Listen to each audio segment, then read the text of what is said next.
오늘은 대림절 세 번째 주간입니다. 교회력으로 대림절은 예수님의 오심과 다시 오심을 기념하는 절기라고 했습니다. 예수님께서 이 땅에 오심을 그 의미를 한번 되새겨보고 또 우리 구주 예수 그리스도가 나의 삶에 어떤 의미인지를 되돌아보는 그런 주간입니다. 사도 요한이 요한복음을 쓸 당시 그 당시 사람들은 이 삶에 대한 궁금증도 많고 우주에 대한 의문도 있었으며 영혼과 영원에 대한 호기심도 많았습니다. 그 당시 사람들은 온 우주를 움직이는 분명히 어떠한 신령한 힘과 지식이 있을 텐데 그것을 얻게 되면 아마 죽음도 뛰어넘는 영원한 생명을 얻을 것 같다는 그런 기대와 믿음이 있었습니다. 그런 그 당시 사람들에게 사도 요한은 그 신비한 힘과 지식이 요한복음 1장 1절에서 말하는 태초의 말씀이 계시니라, 여기서 말하는 말씀, 즉 로고스라고 했습니다. 유대인들에게도 로고스는 하나님을 암시하는 떠올리는 단어이고 그 당시 이방인들도 이 세상의 문제들, 온 우주의 문제들에 대한 궁금증의 해결책이 바로 로고스라는 사실은 다 공감이 되던 때였습니다. 사도 요한은 요한복음을 통해 이 로고스가 구체적으로 무엇인지를 알려주고 그것을 증거하고 있습니다. 태초에 로고스가 계셨는데 그 로고스는 하나님과 얼굴을 맞대고 있었다고 합니다. 그 로고스가 만물을 지으셨고 그 때문에 바로 그 로고스는 바로 하나님이시라고 했고, 그 로고스인 말씀이 우리를 위해 육신이 되었고 그분이 바로 성육신하신 예수님이라고 제가 지난주에 설교를 했습니다. 태초에 로고스가 하나님과 함께 계셨고 만물이 그로 말미암아 지은 바 되었다는 것을 알면 여러분 창세기 1장이 그냥 풀리게 됩니다. 창세기 1장 2절에 보면 태초의 상태가 나오죠. 땅이 혼돈하고 공허하며 흑암이 깊음 위에 있었다고 합니다. 여기 이 혼돈된 이 상태가 바로 헬라어로는 카오스라고 합니다. 세탁기 이름 아니고 카오스, 혼돈이라는 그런 헬라어 단어입니다. 그 혼돈의 카오스 상태가 창조 후에는 질서와 조화를 의미하는 아름다운 세상, 즉 헬라어로 코스모스가 됐는데 이게 어떻게 된 거냐? 그것이 바로 그렇게 만든 로고스 되신 하나님이신 예수님 때문이다 라는 것으로 창세기 1장이 풀리게 됩니다. 여기서 하나님이 창조하신 이 세상에 창조의 원리와 법칙이 있는데 저는 여러분들이 이것을 꼭 명심했으면 좋겠습니다. 카오스가 있죠. 혼돈된 상태, 태초에 있었던 그 카오스가 로고스이신 예수님을 만나면 만물이 그로 말미암아서 코스모스, 질서와 조화로운 아름다운 세상이 된다. 카오스, 로고스, 코스모스. 이게 영적인 아주 귀중한 원리입니다.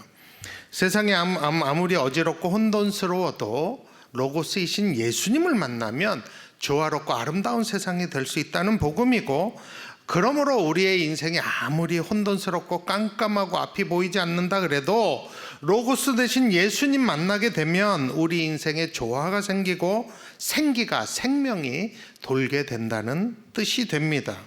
그 로고스가 바로 하나님이신 예수님이시죠. 그런데 만물을 창조하신 하나님이신 이 예수님이 성육신 하셔서 이 땅에 오셨을 때 세상의 반응이 어땠을까요? 세상은 그를 알지 못했다고 요한복음 1장 10절이 얘기합니다. 그가 세상에 계셨음에 세상은 그로 말미암아 지은 바 되었으되 세상이 그를 알지 못하였다고 합니다. 친히 세상을 지으신 그분이 친히 이 땅에 오셨는데 세상이 그를 알지 못했대요. 요한복음 1장 11절에 의하면 세상은 그를 영접하지 않았다고 증거합니다. 자기 땅에 오매 자기 백성이 영접하지 아니하였다고 해요. 또한 요한복음 5장 38절에 의하면 세상은 그를 믿지도 않았다 그래요. 그 말씀이 너희 속에 거하지 아니하니 이는 그가 보내신 이를 믿지 아니함이라. 예수님을 믿지 않았대. 더군다나 요한복음 5장 40절에 의하면 세상은 그에게로 오기도 원치 않았다고 합니다. 그러나 너희가 영생을 얻기 위하여 내게 오기를 원하지 아니하는도다 라고 합니다.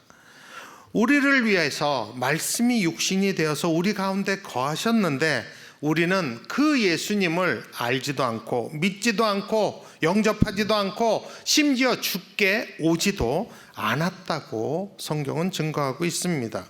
그러면서도 그 당시 사람들이 모이면 영원을 얘기하고 영원히 어떻게 살까 연구하고 토론하고 신비한 빛과 깨달음을 사모한다고 막 갈급해하고 있었던 것입니다. 왜 세상이 이렇게밖에 반응할 수 없었을까요? 그 원인을 요한복음 1장 5절은 이렇게 얘기합니다. 빛이 어두움에 빛이 돼 어두움이 깨닫지 못하더라 라고 합니다. 빛을 깨닫지 못하는 원인은 어둠이라고 이야기하고 있습니다. 그럼 이 어둠이 무엇인가 했을 때 요한복음 3장 19절 20절은 자세히 설명을 합니다. 그 정죄는 이것이니 곧 빛이 세상에 왔으되 사람들이 자기 행위가 악함으로 빛보다 어둠을 더 사랑한 것이니라. 악을 행하는 자마다 빛을 미워하여 빛으로 오지 아니하나니 이는 그 행위가 드러날까 함이요 라고 합니다.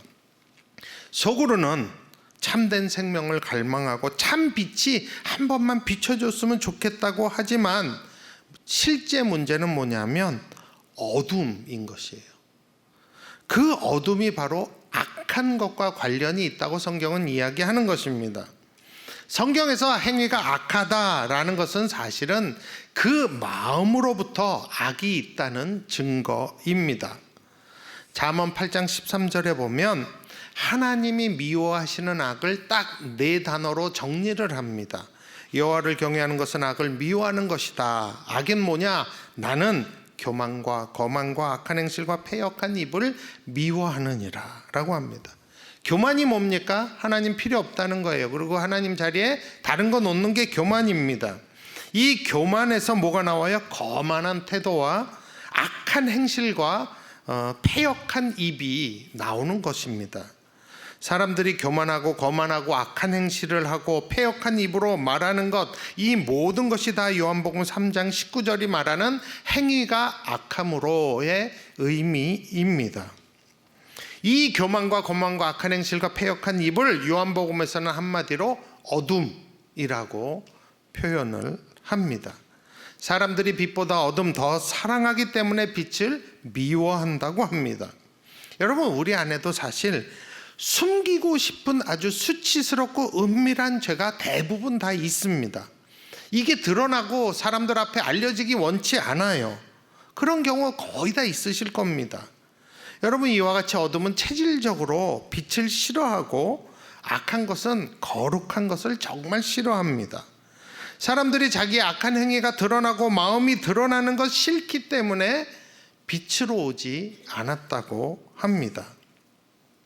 이 어둠은 요한복음에서 이 악한 것도 의미하지만 또 하나의 어둠이 뭐냐면 무지예요. 무식한 거. 요한복음 12장 35절에 어둠에 다니는 자는 그 가는 바를 알지 못하느니라 라고 합니다. 자기가 어디에 있는지 어디로 가는지 모르게 하는 이 무지함이 바로 어둠이라고 합니다. 여러분, 성경에서 안다라는 단어는 정보나 지식이 아닙니다. 이해와 깨달음과 체험입니다.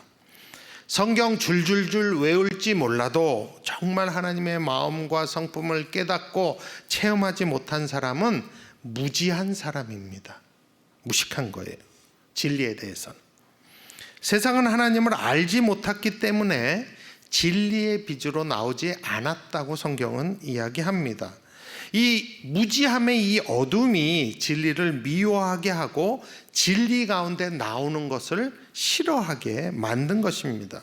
왜냐하면 진리의 빛이 비춰지면 어둠이 다 드러나기 때문입니다. 그 당시 사람들은 자신들의 전통이나 이교적인 사상이나 모르면서도 다 안다고 생각하는 이 짧은 거만한 지식 때문에 정작 하나님을 모르고 하나님을 오해하기 때문에 그분이 와도 오지 않고 믿지 않고 알지 못한 것입니다. 그래서 하나님이신 예수님이 빛으로 오셨음에도 불구하고 그들은 가까이 가지 않고 오히려 미워했다고 성경은 얘기합니다. 그런데도 불구하고 하나님께서는 그렇게 악하고 무지한 우리들 사람들을 불쌍히 여기셨다고 합니다. 그래서 요한복음 3장 16절에서 하나님이 세상을 이처럼 사랑하사 독생자를 주셨다고, 이는 그를 믿는 자마다 멸망하지 않고 영생을 얻게 하려 하심이라고 고백하고 있습니다. 또한 악하고 무지한 세상을 위해서 하나님이 먼저 예비하시고 주신 은혜가 뭐냐 하면 한 사람을 미리 보내는 겁니다. 오늘 본문 요한복음 1장 6절에 보면 하나님께로부터 보내심을 받은 사람이 있으니 그의 이름은 요한이라 라고 합니다. 하나님께서 하나님의 뜻을 이루시기 위해서 사용하시는 것이 있는데 언제나 사람입니다. 하나님은 언제나 사람을 사용하십니다. 그리고 하나님은 언제나 그래서 사람을 보내십니다. 무지하고 악한 어두움의 세상에 참된 빛을 소개하는 세례 요한을 하나님이 보내셨다고 합니다. 이 원리는 구약부터 적혀진 거예요. 이사야 40장 3절에 이사야 선지자가 오래전부터 얘기했어요. 외치는 자의 소리여 이르되 너희는 광야에서 여호와의 길을 예비하라, 사막에서 우리 하나님의 대로를 평탄케 하라 라고 합니다. 여기서 세례 요한은 곧 외치는 자의 소리라고 이사야와 요한복음 1장 23절에서 얘기하고 있고, 이 외치는 자의 소리가 오늘 본문에 보면 증언자라고 나와 있습니다. 무엇을 증언하나요? 1장 8절에 나오죠. 빛에 대하여 증언하러 온 자다. 세례 요한은 증언하러, 빛에 대하여 증언하러 온 자라고 합니다. 여기서 말하는 빛이 뭐라고 했어요? 요한복음에서 빛이 나오면 여러분 항상 이걸 생각하시면 돼요. 로고스가 있었다. 이 로고스가 하나님이시고 이 로고스가 생명이고 빛이고 그분이 바로 예수님이다 라고 생각하시면 되겠습니다. 하나님이 먼저 세례 요한을 보내서 사람들에게 있는 이 어두움, 악함과 무지함에 대해서 외치게 한 것입니다. 무엇이 죄인지를 얘기하고 그 죄를 회개하라고 외치게 했습니다. 뿐만 아니라 그 죄를 해결할 세상 죄를 지고 가는 하나님의 어린 양을 소개하고 증언하라고 한 것입니다.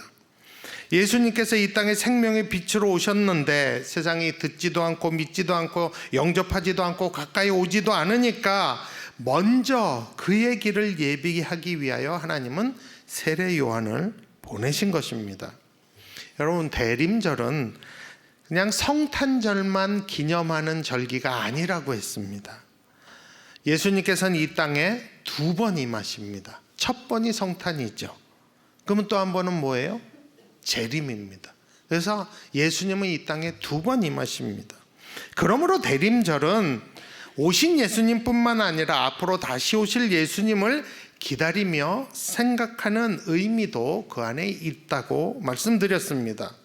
그런데 우리가 사는 이 세상은 사도 요한이 요한복음을 쓸 때 그 당시의 세상이나 똑같아요. 악함과 무지함이 넘치는 세상입니다. 그래서 빛으로 나오기를 싫어합니다. 그러니 사도 요한이 요한복음을 쓸 당시의 그 세상이나 지금 세상을 향한 하나님 아버지의 마음은 저는 동일하다고 생각을 합니다. 2000년 전에 예수님을 성육신시켜 보내셨을 때나 다시 오실 예수님을 기다리는 이 때에 사는 우리들에게 향한 하나님 아버지의 마음은 저는 똑같다고 생각합니다. 그 마음을 디모데전서 2장 4절은 이렇게 얘기한다고 했죠. 하나님은 모든 사람이 구원을 받으며 진리를 아는 데에 이르기를 원하시느니라. 하나님이 동일한 마음이신 것이에요.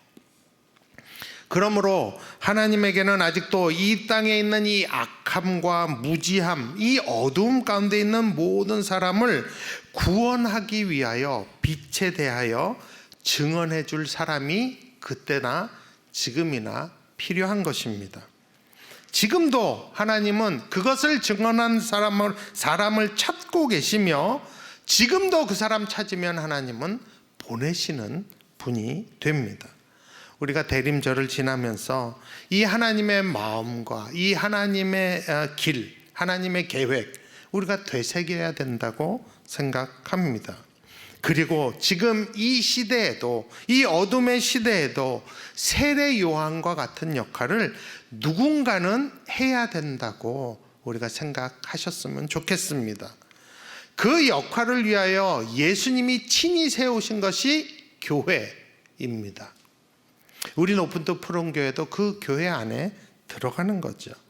그러므로 오늘 본문 요한복음 1장 6절을 우리는 바꿔 읽어야 합니다. 어떻게 바꾸냐 하면, 하나님께로부터 보내심을 받은 교회가 있으니 그의 이름은 높은 뜻 푸른 교회라 라고 바꿔 읽어도 됩니다. 그리고 이것을 더 구체적으로 적용하기 위해서는 교회인 내 이름을 넣어도 되는 것이죠. 그래서 요한복음 1장 6절은 지금도 이렇게 우리에게 와줘야 합니다. 하나님께로부터 보내심을 받은 사람이 있으니 그의 이름은 문이곤이라. 이렇게 바꿔도 되는 것입니다. 여러분, 대림절에 우리가 좀 요한복음 1장 6절을 이렇게 읽어보셨으면 좋겠어요. 땡땡땡에 여러분 이름 한 번만 넣어서 읽어보시죠. 땡땡땡으로 하지 마세요. 땡땡땡 아니에요. 여러분 이름이에요. 이게 성경에 우리에게 주시고, 대림절에 주시고 싶은 메시지예요. 우리 다 같이 요한복음 1장 6절 내 이름 넣어서 한번 같이 읽어봅니다. 내 귀에 들릴 정도로 한번 읽으시겠습니다. 같이 읽습니다. 하나님께로부터 보내심을 받은 사람이 있으니 그의 이름은 문이곤이라. 아멘. 아멘. 그러면 우리가 삶의 현장에서 이 시대를 사는 사람으로, 증언해야 되는 역할을 가진 사람으로, 세상의 왕 같은 제사장으로 어떻게 살아야 될까요? 저는 세례 요한 흉내 내면 된다고 생각합니다. 세례 요한이 어떻게 살았을까요? 첫 번째, 예수님을 증언하고 살았습니다. 그러므로 우리도 예수님을 증언해야 합니다.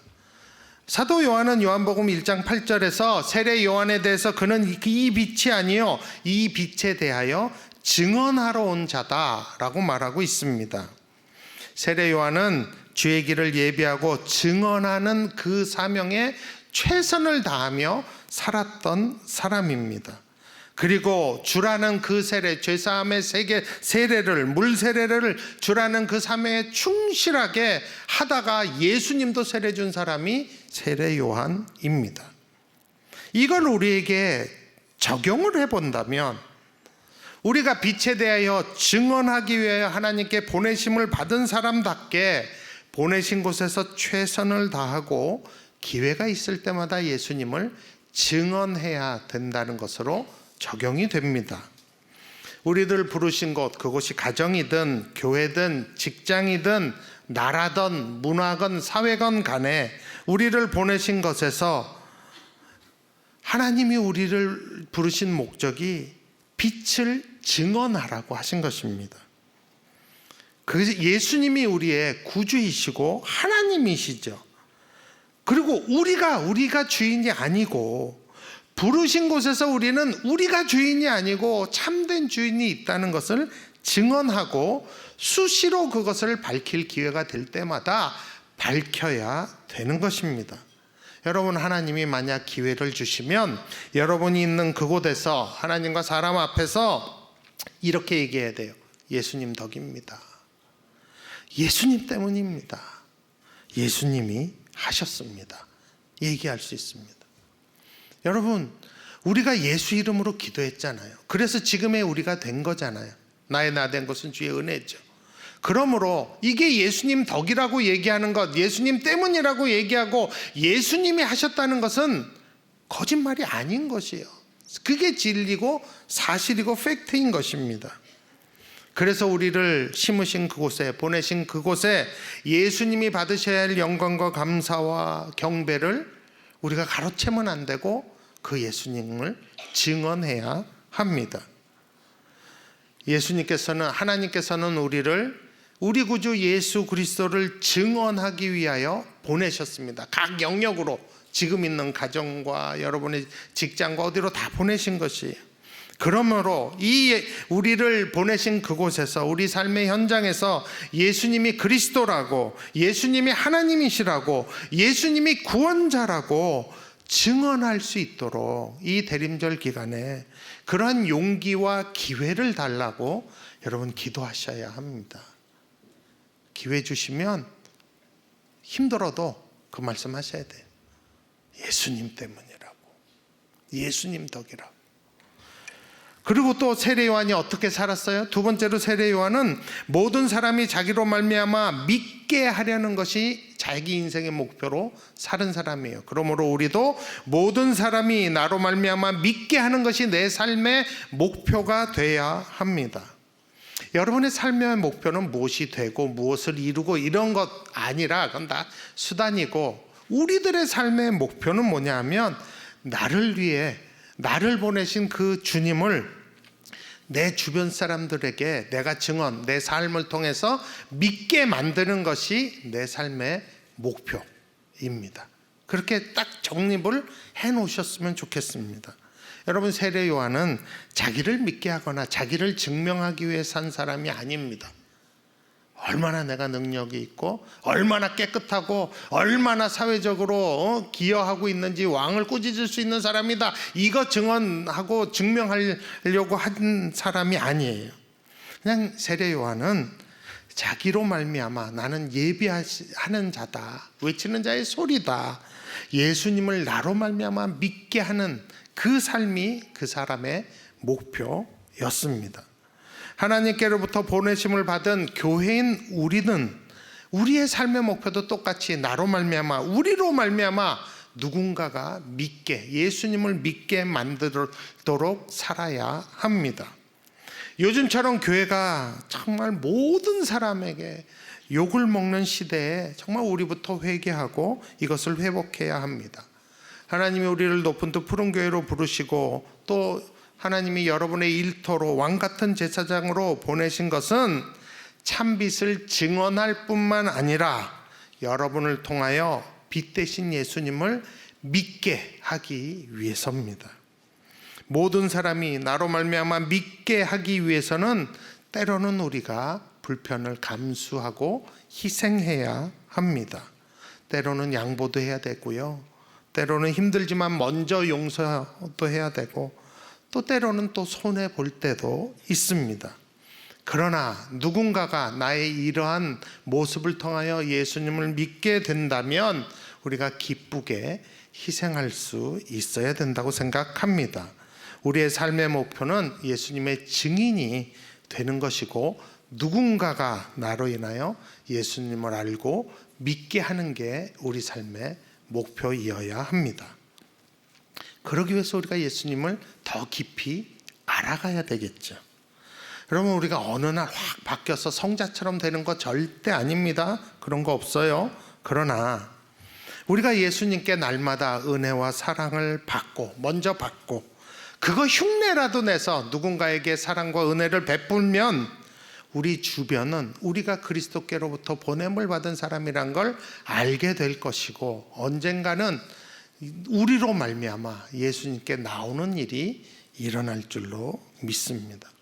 세례 요한이 그 당시 얼마나 깨끗하게 잘 살았냐 하면, 그 당시 사람들은 세례 요한이 혹시 메시아인가 라고 생각할 정도로 다르게 살았다는 거예요. 우리도 그런 삶을 살아야 될 줄로 믿습니다. 예수님을 믿게 하기 위하여 드려지는 그런 삶으로 이 한 주간을 좀 보내셨으면 좋겠습니다. 성령님께 날마다 나는 죽고 예수님이 살아서 예수님이 증거되는 일에 나를 사용해 달라고 이 대림절 세 번째 주간을 꼭 보내셨으면 좋겠습니다. 말씀을 정리하겠습니다. 대림절 세 번째 주간인 이번 주간, 우리는 하나님께서 예수님의 다시 오심을 위하여 보내심을 받은 사람들, 교회라는 것을 잊지 않았으면 좋겠습니다. 우리의 삶은 예수님을 증언하고 누군가 우리로 말미암아 예수님을 믿게 되는 일에 사용되어지는 것이 우리 삶의 목표라는 점 다시 한번 되새기시기를 부탁드립니다. 그래서 25일 다음 주 성탄 주일이 됐을 때 정말 그 예수님 때문에 행복한 성탄 주일이 됐으면 좋겠습니다.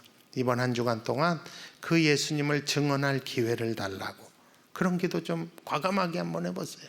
그리고 기회가 주어졌을 때 정말 생뚱맞아 보이고 남들이 어떻게 볼지도 모르지만 용기 내어서 예수님 때문이라고, 예수님 덕이라고, 예수님이 하신 거라고 증언할 우리들이 되게 해달라고 특별히 오늘 나가시기 전에 꼭 기도하시는 여러분들이 됐으면 좋겠습니다.